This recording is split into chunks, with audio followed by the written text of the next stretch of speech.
Nous voilà arrivés à présent sur la dernière partie de notre séquence sur la géométrie dans l'espace, le repérage dans l'espace. Alors, pour le repérage dans l'espace, on va travailler en deux temps. Dans un premier temps, nous allons faire des petits rappels sur le pavé droit et aussi le repérage dans un parallélépipède rectangle.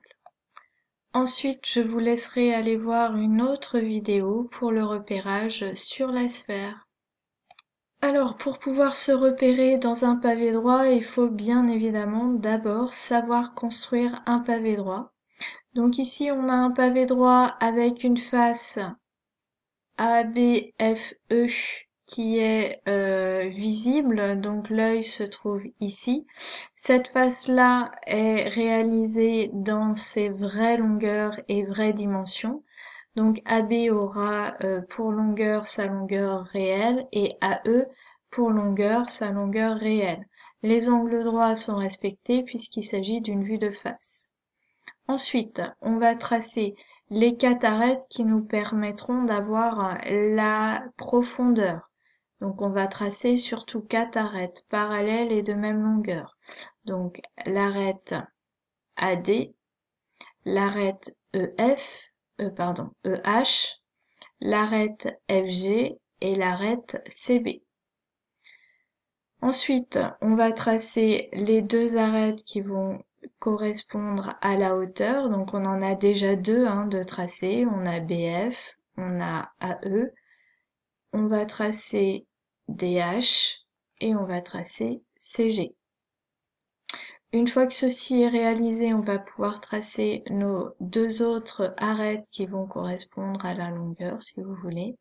Donc on a déjà EF et AB qui sont 2 arêtes parallèles et de même longueur. Il nous reste DC à tracer et CH à tracer.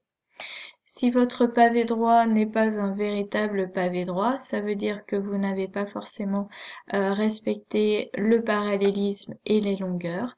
Et bien évidemment, pour avoir une perspective cavalière, nous devons avoir absolument des arêtes cachées, tracées en pointillés.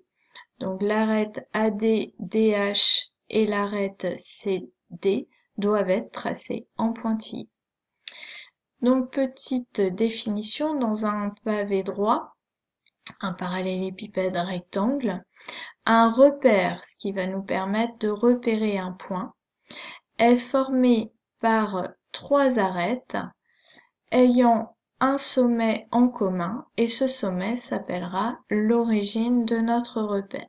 Donc là, dans notre exemple, l'origine sera le point D. L'axe des abscisses sera l'axe AD. L'axe des ordonnées sera l'axe DC. Et l'axe des altitudes ou la côte sera l'axe DH. Prenons pour exemple un point M, ici. Alors pour connaître ces coordonnées, on peut par exemple démarrer par l'altitude.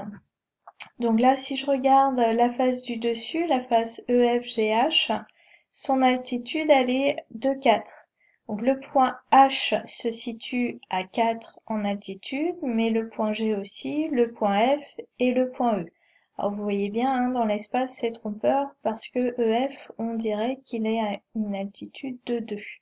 Mais c'est vraiment la face qui nous permet de savoir où se situe l'altitude de chacun des points en utilisant le point H qui se situe sur l'axe des altitudes. Alors, le point M, ici, on a fait visualiser une réduction de la face du dessus. Donc, le point M se trouve à une altitude de 2. Vous avez ici le pavé droit qui est construit en réduction. Donc là, si je descends parallèlement à l'axe des altitudes et parallèlement à l'axe des ordonnées, j'arrive ici à l'abscisse du point M qui est 2. Si je reviens ici et que je trace un segment parallèle à l'axe des abscisses, j'arrive à l'ordonnée de mon point M qui est 4. Voilà les coordonnées de mon point M. Voici les coordonnées du point M qui sont 2, 4 et 2. Les coordonnées doivent être absolument écrites entre parenthèses. Chaque coordonnée doit être séparée d'un point-virgule. Donc on doit toujours démarrer par l'abscisse du point, puis son ordonnée, puis son altitude. J'en ai à présent terminé avec tout ce qui concerne le repérage dans le pavé droit. Je vous laisse aller voir une autre vidéo pour pouvoir effectuer le repérage sur une sphère. Allez, à bientôt!